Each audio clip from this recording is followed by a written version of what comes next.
संयोग है कि आदरणीय कुलदीप जी जो नेवी में हैं, अमित जी जो समाज सेवक हैं, साथ में हमारे देसवाल साहब और साहब का नाम योगेंद्र कसाना जी, आप उन शहीदों की आत्मा को शांति देने के लिए हरिद्वार से कांवड़ लेके चले, शिवरात्रि पर सिकंदरा शहीद स्थल पर पहुंचे।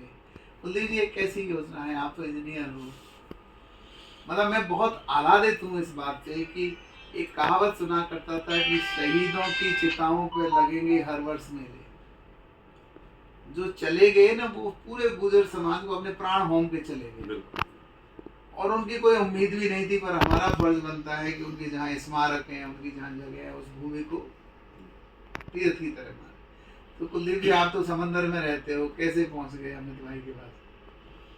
सबसे पहले तो आपका बहुत बहुत आभार डॉक्टर सिंह साहब कि आज उन शहीदों की शहादत को नमन करने के लिए उसके बाद हम लोग वापसी में लौटते हुए आपके प्रतिष्ठान पर आपने जो तवज्जो, जो हॉस्पिटैलिटी, जो आदर सत्कार हमारी पूरी टीम का किया, आपका तहे दिल से शुक्रिया और तहे दिल से आभार।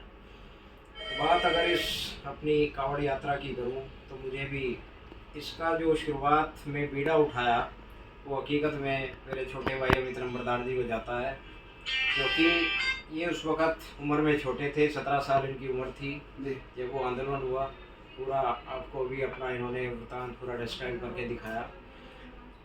इन्होंने क्योंकि वो चीज़ें झेली थी जो आपने कर्नल साहब के साथ मिलके और उन युवाओं के साथ मिलके, वो जो हमारे 73 वीर वहाँ शहीद हुए थे और उनके धीरे धीरे सरकार ने फिर उन पर गोलियां बरसाई। और आज मैं तो ये कहूँगा उस आंदोलन की शहादत के बाद वहाँ से जैसे इन लोगों ने जो दंश झेला, मैंने तो या तो इंटरनेट पर पढ़ा है या टीवी पर देखा है या कुछ लिटरेचर्स किताबों में पढ़े हैं, लेकिन कमाल की बात यह है कि आज वो किताबें भी, वो लिटरेचर भी, वो इंटरनेट से वो कंटेंट भी विलुप्त होता जा रहा है। इसके पीछे साजिशें क्या हैं?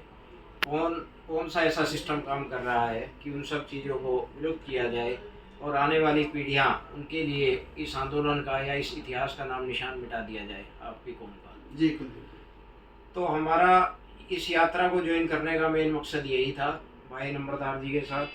ये तो चले हरिद्वार से साइकिल पर, अच्छा, साइकिल पर गंगाजल लेकर हरिद्वार से और सीधा सिकंदरा अपना शहीद स्थल पर, उससे पहले पीपल खेड़ा, पाटली, जहाँ जहाँ शहीद थे हमारे, हमें पता चला वहीं वहीं प्रतिमाएं दिखाई दी और उन शहीद स्थलों पर पहुंचकर गंगा जल से उनको नहलाया, नमन किया और वो यादें ताज़ा की जो आज क्योंकि मेरी उम्र भी उस वक़्त 21 साल की हुआ करती थी जी। और मैं भी बीएससी ग्रेजुएशन का फाइनल ईयर का स्टूडेंट था। हमने भी केवल टीवी पर वो चीज़ें देखी, कर्नल साहब के फ़ोटो, पुलिस के एनकाउंटर्स, वसुंधरा सरकार की वो ज़्यादती और वो निहत्ते ग्रामीणों पर जब गोलियां बरसाई गई, वो युद्ध तो केवल टीवी पर वो चीज़ें देखी थी। लेकिन आज मुझे वो 20 साल पहला, 18 साल पहला वो क्षण, वो वाक़या मुझे याद आया जब हकीकत में उन सब चेहरों को मैंने दोबारा से देखा।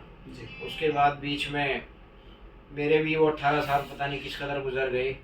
स्टडी के बाद हम फिर नेवी ज्वाइन कर ली, नेवी के बाद फिर इंग्लैंड में स्टडी के लिए चले गए, फिर वहाँ से इधर यूरोप में, क्योंकि तकरीबन पूरी दुनिया के 90 कंट्रीज़ घूमने का मुझे अवसर प्राप्त हुआ। यूरोप में, ऑस्ट्रेलिया में, अमेरिकन कंट्रीज़ में, इधर एशियन कंट्रीज़ में, हर जगह स्टडी करने का अवसर प्राप्त हुआ। इसी बीच में बाहर एक कंट्री पड़ता है जॉर्जिया, जिसकी हिस्ट्री में उसका नाम बताते हैं गुर्जिया।